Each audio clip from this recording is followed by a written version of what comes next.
వైజాగ్ నుంచి ఎప్పుడు దిగావు? నువ్వు ఆ అమ్మాయిని చూడ్డానికి వెళ్తున్నావా? ఆ, నిజంగానే వెళ్తున్నావా? ఆహా, లేదు, ఆ రోడ్ చివరి దాకా వెళ్ళొచ్చేస్తాను. అడుగుతుంది చూడు. ఆ అమ్మాయి నచ్చితే చేసుకుంటావా?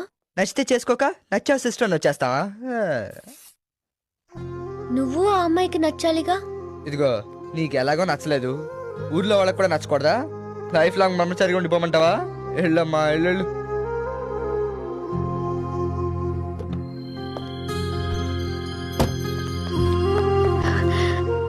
రాధా, ఏంటి? నీతో ఒక విషయం చెప్పాలి. ఓ, బెస్ట్ ఆఫ్ లక్కేగా. Thank you very much.